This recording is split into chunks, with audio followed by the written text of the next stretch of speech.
Shalom. Shalom semua. So I believe we are all in a good spirit, in a good condition. We have a healthy life today, and I believe also today you need this Word of God to strengthen all of us. So today message titled Internal Guidance System, or I will call it this one as well, our belief system. So many believers, sometimes we tend to blame our local church if we failed to grow spiritually. Yeah, sometimes the culture of Sunday services unfortunately have influenced the church congregations. Simply depends on the Sunday sermons of their pastor or their teachers without any intention to learn it deeper. Okay, jadi budaya kebaktian itu membuat kita hanya bergantung kepada pengajaran hari Minggu saja, tapi kita kurang lagi menggali tentang firman Tuhan, kurang meneliti lagi firman Tuhan. So in this trouble time, in this crisis time, people now trying to survive based on things outside of them, yeah, like their money, like their power, their authority, things that they can see. As long as they can see there are monies in their bank account, they still have power, they still have authority, I'm fine. 2 Corinthians 4:18 say like this to us. So fix our eyes not on what is seen, but on what is unseen. Since what is seen is temporary, but what is unseen is eternal. So sometimes I'm thinking like it is an irony, like when believers survive on a life support device, like they sleep on their sick bed, like people that nearly die, and they said, as long as I got that life support device, I'll be alive. But you know what? Sometimes how people survive on their sick bed mostly depending on how they fight by themselves, how they want to keep alive. So they have motivation to be alive. And at the end of the day, they become a true survivor. Sometimes doctors say, wow, this is a miracle. We give them the life support, but suddenly they can get up and then they are healed. Jeremiah 17:5-8 says like this to us. This is the one that already read to us before. This is what the Lord says. Cursed is the one who trusts in man, who draws strength from mere flesh, and whose heart turns away from the Lord. That person will be like a bush in the wasteland. They will not see prosperity when it comes. They will dwell in the parched place of desert, in a salt land where no one lives. All things outside of us only give us confirmations of the word of God that already in us. Yeah. So the word of God is actually the real source. Not only the sermons that you hear every Sunday, but the word of God that you read by yourself and then you meditate on it. That's the real source. Arti kata confirm, arti kata konfirmasi, artinya ini menguatkan, artinya menegakkan, artinya apa lagi? Artinya memberikan akurasi, memberikan validitas. So anything that you heard on the Sunday sermon service about the message, like the one that I'm doing at the moment, is just to confirm what is inside of you, what things that you have read before, what things that have you learned before. Jadi jangan hanya bergantung kepada kalau ada Sunday sermon service saya dengar firman Tuhan cukup. No, that's not enough. That's not enough for us. We need to read more and more about ourselves. Ephesians 4:11 says like this. So Christ himself gave the apostle, gave the prophets, gave the evangelist, gave the pastor, gave the teacher, only to equip, it says, to equip his people for works of service. Jadi dia hanya equip, dia hanya melengkapi, not the source. Other believers other believers is like a pastor and all the teachers, all the evangelists, it's like a fences around you. What they pass to you is just like a protection to you. So you're not being stumbled, you're not being misguided. Itu seperti pagar buat kita. Tapi yang sebenarnya apa? Perlindungan yang ada di dalam kita. What is belief system actually? Belief system is a set of principle. Kalau saudara baca di artinya, it's a set of principle which together form the basis of anything, of a religion, of a philosophy, of a moral and things like that. Jadi kata sistem ini kata yang sangat penting. Is the important word. System means, in this the one that I want to telling is about, the system is about foundation of your life, the structure of your life, people around you that supporting you, the culture of life that shape you. So your faith, your hope, your love, that is the belief system inside of you. Remember, things inside of you is the most important part for you to live your life on earth. Not outside of you, things inside. Kita harus cek benar apa sih yang ada dalam kehidupan kita sekarang, apa sih yang ada di dalam kita sekarang. Matthew 22, verse 37 says like this to us. Matthew 22. Jesus replied, "Love the Lord your God with all your heart, with all your soul, and with all your mind." So have a think. Heart, soul, and mind. Ada di mana mereka semua? Ada di dalam kita. Yeah. So the scripture that you hear, that you read, that you meditate are much more important than the news you read. Anything about other news. Yeah. Or other news that you see in the TV. Or the books you read. The things that most important, that's the scripture, which is the word of God. 2 Timothy chapter 3 verse 16 say like this to us. All scripture is God-breathed and is useful for teaching, for rebuking, for correcting, for training, so that the servant of God may be thoroughly equipped. Ada kata di sana, thoroughly equipped for every good work. Apa itu? The scripture, the word of God. So your belief system will formed by any information that you receive every day. Jadi kepercayaan kepercayaan sistem yang ada dalam kehidupan kita ini itu dibentuk dari semua informasi. All those information will form your paradigm, will form your faith, will form your heart, your attitude, and your influence towards other. Jadi saudara jangan menganggap informasi yang saudara terima, mungkin saudara baca buku, saudara dengar berita, saudara nonton TV dan lain sebagainya, itu nothing buat saudara. It can form your belief system secara tidak langsung. Also your daily routines, kebiasaan kita sehari-hari dari pagi sampai malam, apa yang kita kerjakan berulang-ulang. Your daily routines will form your belief system. Remember Colossians 3:23, it says like this to us again. Whatever you do, work it with all your heart as working for the Lord, not for human master. Kenapa ada firman seperti ini? Kenapa bilang apapun yang kamu lakukan, lakukanlah dengan sepenuh hatimu, bukan untuk bos kita yang bisa kita lihat, tapi lakukan secara benar seperti untuk Tuhan. Memang kita melakukan untuk bos kita, tapi ada yang di sana, di balik bos itu ada working for the Lord. Saya pernah bekerja bermacam-macam pekerjaan, Bapak Ibu. Saya ceritakan sekarang. Kami datang ke Australia dengan kondisi yang dengan keuangan yang tidak banyak, ya, semua serba terbatas. Lalu kita harus bekerja. Saya dan istri dan keluarga harus bekerja. Then we have to do anything that we can, so we can pay our bills and things like that. Saya pernah bekerja jadi office cleaner, ya. Kalau saudara tahu office cleaner, mungkin ada beberapa saudara yang pernah kerjakan itu juga. Office cleaner itu lebih rendah dari office boy. Ya, office boy masih bisa main dengan bos, bisa kalau di Indonesia. Tapi ke office cleaner, you only come to the office only to clean their toilets. Ambil sampah, buang sampah, selesai.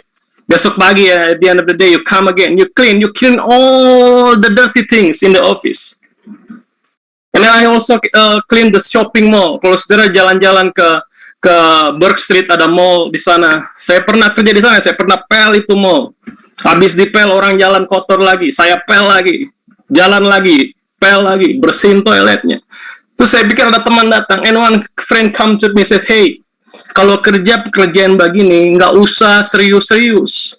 Kerja aja apa adanya. Ini pekerjaan apa sih? Nggak usah serius-serius. Nanti kalau jadi bos, baru kasih pekerjaan yang betul.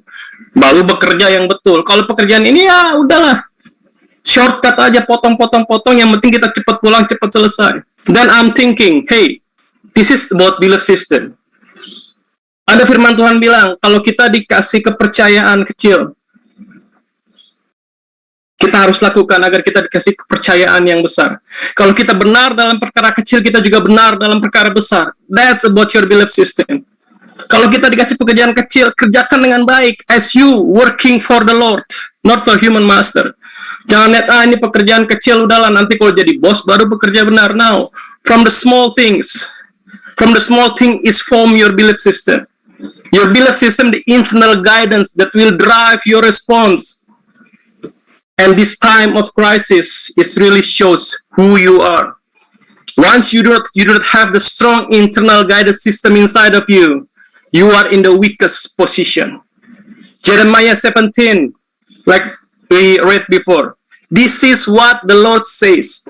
Cursed is the one who trusts in man, who draws strength from mere flesh. Apa itu mere flesh? Kalau kita mengambil kekuatan buat kehidupan kita, kita ambil dari luar. Yang tadi saya bilang, karena kita merasa kita punya kekuatan, power, authority, kita punya money, dan kita merasa, oh, kita kuat. No.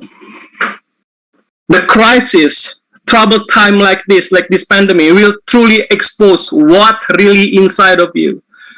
Remember yang saya katakan beberapa minggu lalu.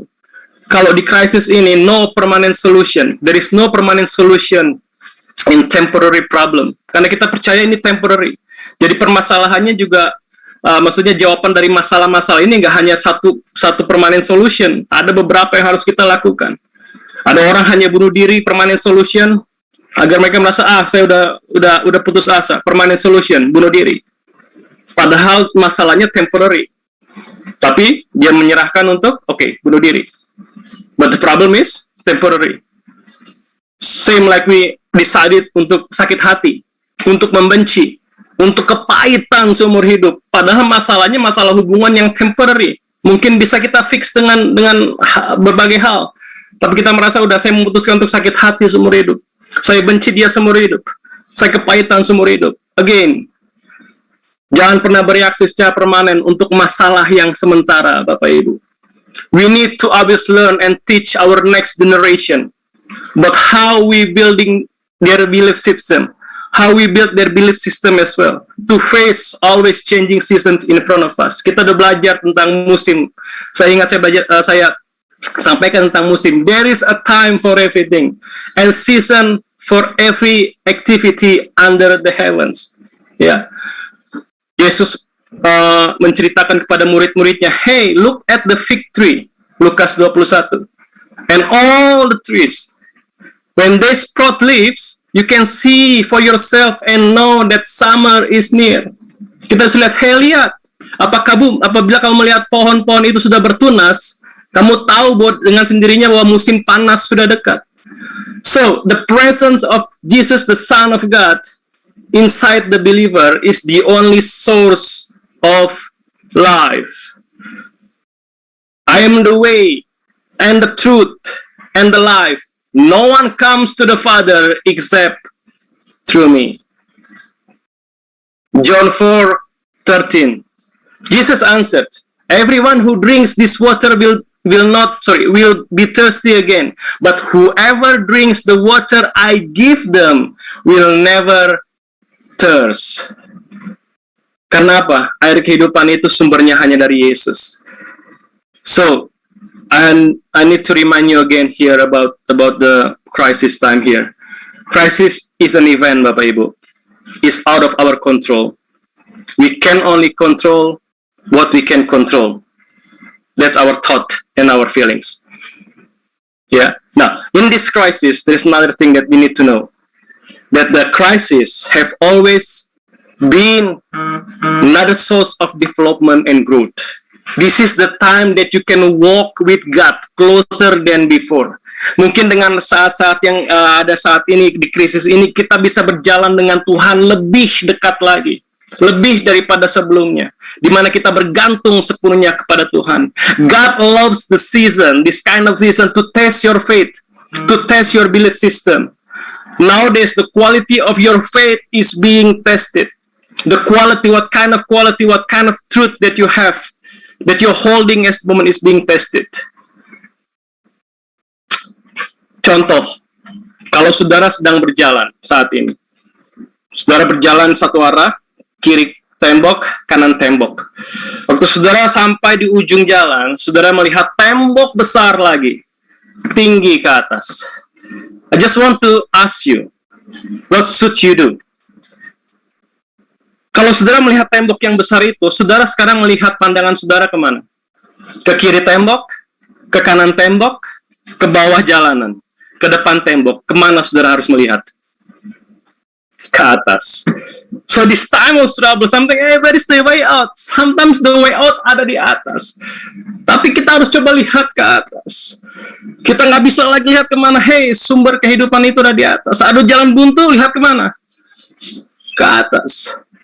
So it says to you, this is the time where our faith is being tested. Mau cari kemana? Mau berjalan kemana? The testing of your faith will produce perseverance. So we will be mature and not lacking of anything. Now the biggest question is, what should we do now? Yang pertama, saudara-saudara, apa yang kita lakukan saat ini? Activate your internal guidance system. That's your belief system. Jeremiah 31. This is the covenant I will make with the people of Israel after the time, declares the Lord. I will put my law in their minds and write it on their hearts. I will be their God and they will be my people. Jadi activate itu. Kata ini penting. I will be their God and they will be my people. Kita harus sadar kalau Tuhan mau dia menjadi Tuhan dalam kehidupan kita. Dan kita adalah umatnya. Someone who hasn't activated his or her eternal guidance system will have difficulty to face the trial and also to serve others. For we walk by faith, not by sight. Kita berjalan dalam iman kita bukan karena kita melihat. Walking by faith is part of right belief system for children of God. Berjalan dengan iman. Ini salah satu belief system yang harus kita tanamkan baik-baik. We are live under different kingdom system, Bapak Ibu. There are two kingdom system. Yang pertama kingdom of God, yang kedua kingdom of this world. Tapi hati-hati dengan namanya kingdom of this world. Kata world itu kata system, kata influence. Jadi world itu, dunia itu akan influence saudara. Saudara nggak bisa hidup di dua kingdom yang berbeda. Dalam satu kehidupan saudara, saudara harus pilih. Mau hidup di kingdom of God or kingdom of this world. Many church goers, they just like, okay, I just want to live in the two kingdoms. Can they do it? Yes, they can. But this is the main reason why they never be grown up spiritually. And they tend to be easily influenced by the kingdom of the world. Ya, waktu orang Israel berjalan, when Israelites led by God for 40 years in the desert, they were showered with blessings, a lot of miracles. Red Sea was open in front of them. They crossed it safely. Ada mana, ada daging disediakan setiap hari. Dan dikatakan di sana, their clothes did not wear out, nor the sandals of their feet. God provided them with the pillar of cloud and pillar of fire. Apa yang terjadi? They were complaining. They want to go back to Egypt. Egypt is much more better than the promised land. Mungkin ini bisa terjadi pada kita saat-saat ini. Kita merasa lebih baik zaman dulu, lebih baik sebelum pandemi. Padahal ada hal yang lebih baik di depan yang Tuhan sediakan. Tapi apa? Apa yang dalam kita akan menentukan itu semua? What we need to do now? Please check again your belief system. And then reset it when it's wrong. Again, when I say belief system, it is the truth inside of you. Things that you believe. Things that keep you going in this hard situation. Yeah. Matthew 6. This is one of the most important verse that we always read and read again. You say, but seek first kingdom and his righteousness, and all these things will be given to you. But seek first his kingdom and his righteousness, and all these things will be given to you. Kata seek di sana Bapak Ibu artinya go in and discover. Kembali kita cek, kembali kita discover. When you want to be permanently changed, it has to be from inside and out. Harus dari dalam, lalu akan berubah keluar. Saudara nggak bisa copy behavior orang lain. Oh, kalau orang baik seperti ini. Oh, kalau menjadi orang besar seperti ini. Nggak bisa. Itu namanya copy. Tapi kita harus berubah dari dalam. By changing the way you think. Changing the way how you think about something. How you trust something. How you believe God. Remember, what inside of us can defile us, or it can be a powerful strength for us. Ada dua hal dalam kehidupan kita, di dalam kehidupan kita, di hati kita ini, ada hal-hal yang berbahaya juga, Bapak Ibu. Kita harus periksa baik-baik. Markus 7 ayat 21, Mark 7:21 says like this, for it is from within, out of a person's heart, that evil thoughts come, sexual immorality, theft, murder, adultery, greed, malice, deceit, apalagi envy, slander, arrogance, folly. All these evils come from inside and defile a person. There is a natural, a nature of rebellious spirit in our flesh. Ya, that's why Adam bisa failed. Karena apa? Dalam daging ini ada yang namanya rebellious spirit, ada yang namanya spirit untuk memberontak. Nah, cara kerajaan kegelapan adalah apa? Mereka membiarkan orang-orang itu apa? Mereka hidup dengan ego mereka. Mereka hidup dengan spirit pemberontakan mereka. Akhirnya apa? Mereka mementingkan diri sendiri. Waktu orang sudah mementingkan diri sendiri, disitulah ada kekacauan dan segala macam perbuatan jahat. Yakobus 3 ayat 16. So you have to be careful when you think your ego is higher, or your ego is larger than God. Be careful. Yang kedua, setelah kita activate, how to activate. Kita berpikir, okay, activate and how to activate. The first one, relationship with the Holy Spirit. Bergaul karib dengan yang namanya Roh Kudus. Ya, John 14:16 and 16, 17, 18. Dibilang di sana, aku akan meminta kepada Bapa, ia akan memberikan kepadamu seorang penolong yang lain, supaya ia menyertai kamu selama-lamanya, yaitu Roh kebenaran. Dunia tidak dapat menerima dia, sebab dunia tidak melihat dia dan mengenal dia, tapi kamu mengenal dia. Dialah yang akan menyertai kamu dan akan diam di dalam kamu. So, the existence of Holy Spirit is like a GPS to us. It will show you the best way to get your final destination. Nggak ada yang lain. Existence of the Holy Spirit inside of you. Even Jesus withdrew the strength from inside of him. Waktu Yesus melayani banyak orang, waktu Yesus menyembuhkan banyak orang, he said like this, Jesus healed many who had various diseases. He also drove out many demons. But he would not let the demons speak because they knew who he was. Very early in the morning, while it was still dark, Jesus got up, left the house, and went off to a solitary place where he prayed. Dalam kesibukannya Yesus, apa yang dia lakukan? Dia bangun pagi-pagi, dia ke tempat yang sepi, dan dia berdoa. So we can withdraw the internal strength in the time of trouble. Apa yang kita lakukan? Datang kepada Tuhan di saat-saat waktu renungan kita. Ingatlah, kita memiliki semangat dan lain sebagainya. Waktu kita dalam kesibukan itu, malah kita harus mencari Tuhan. Lebih banyak lagi cari Tuhan di saat-saat ini.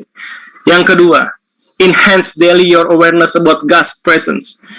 Kita harus kembangkan kesadaran kita akan kehadiran Tuhan dalam hidup kita. Ya. Ada firman Tuhan berkata seperti ini, Yesaya 50 ayat 4.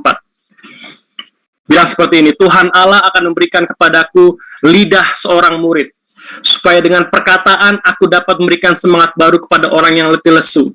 Setiap pagi ia mempertajam pendengaranku untuk mendengar seperti seorang murid. Setiap pagi kita dipertajam waktu kita mencari hadirat Tuhan. All the challenges, all the troubles in front of us, God has prepared the answers. God has prepared the antivirus. He will not let you be tempted beyond what you can bear. I can do all things through Him who gives me strength. Itu yang dikatakan di Filipi 4 ayat 13. Jadi di saat-saat seperti ini, di saat-saat yang in time of our weaknesses, remember, there is a Christ power inside of you. So you can always declare, when I am weak, then I am strong. Those who hope in the Lord will renew their strength. Yang terakhir, kita harus apa? Reflection or contemplation. Atau apa? Merenung. Nah, kata merenung ini jarang kita perbincangkan, tapi kata merenung kata yang sangat penting, Bapak Ibu. Merenung is like a proof that someone has devoted on something which really precious. Merenung itu kita menganggap ada satu hal yang penting dalam hidup kita. Merenung itu kita menjadi bukti bahwa kita tertarik pada satu hal, Bapak Ibu. Saya percaya Pak Alex selalu tertarik dengan kata ini, Melbourne Demons. Percayalah, kalau ada kata Melbourne Demons, Pak Alex tertarik, bahkan dia mau merenungkan, waduh Melbourne Demons, wah. Pak Edi selalu tertarik dengan kata Collingwood.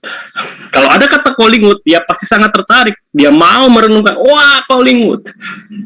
Nah, Pak Lukas atau Luke akan tertarik dengan kata Hawthorne. So that kind of those words, kalau kita sampaikan, mereka mengerti nama-namanya, pemainnya, tahun berapa mereka menang, tahun berapa terakhir mereka mendapatkan piala Premiership. Karena apa? Karena mereka tertarik dengan hal-hal itu. Nah, bagian yang terbaik, the best thing in this crisis adalah apa? Kalau saudara anggap hadirat Tuhan penting, saudara duduk diam dalam hadirat Tuhan. Saudara nggak peduli dengan terjadi apapun berita di luar. Berapapun korban, berapapun, saudara mulai, I have to duduk diam di kaki Tuhan dan terus mendengarkan perkataannya. Hanya satu saja yang Maria lakukan, dan dia mendapat bagian yang terbaik apa? Saat ia duduk diam di kaki Tuhan. Remember the story of King David when he was facing the biggest crisis in his life. Ketika semua sudah meninggalkannya, ketika semua sudah dibakar habis, ketika semua anak istrinya ditawan, apa yang dia lakukan? Dia menguatkan kepercayaannya. David found strength in the Lord, his God. Sama seperti cerita si bungsu dan si sulung, the prodigal son. Waktu si bungsu melihat ini ampas babi aja dia nggak bisa makan karena nggak dikasih. Lalu dia mulai menyadari, it says, he came to his senses. Dia kembali kepada Tuhan. Remember, those who wait in the Lord will renew their strength. Jadi saya percaya saat-saat ini, kita butuh sebuah proses, Bapak Ibu. Proses untuk memperkuat our belief system. Di saat-saat yang susah saat ini, it will test you, but it also will strengthen you. Ya, Sebab kita tahu bahwa rancangan-rancangan apa yang ada pada Tuhan, yaitu rancangan damai sejahtera. Kita akan dites, kita akan merasa lemah, kita merasa terlalu besar, terlalu susah apa yang ada saat di depan kita ini. Bagaimana kita bisa melewati ini? Nah, apa yang the devil lakukan, apa yang setan lakukan buat kita seperti ini, apa yang iblis mau coba begini. Ada yang namanya mentality of semua serba instan. Ya, instant mentality mungkin kita bisa bilang seperti itu. Orang yang nggak mau diproses, orang yang mau semua keluar dari proses secara cepat. Padahal bukan, kita mungkin harus melalui proses itu agar apa yang ada di dalam kita keluar. It will shows who you really are. Jadi yang pertama, activate your internal guidance system, your belief system. How to activate? Relationship with the Holy Spirit. Enhance your daily awareness of the presence of God. Dan yang terakhir, perenungan, reflection, contemplations. Tentang hidup kita, tentang apa yang Tuhan mau kerjakan dalam kehidupan kita. So, again, perkuat itu dalam kehidupan kita. Agar waktu nanti kita lepas dari season yang sekarang ini, kita masuk ke season yang berikutnya, kita sudah kuat. Tuhan memberkati. Amin.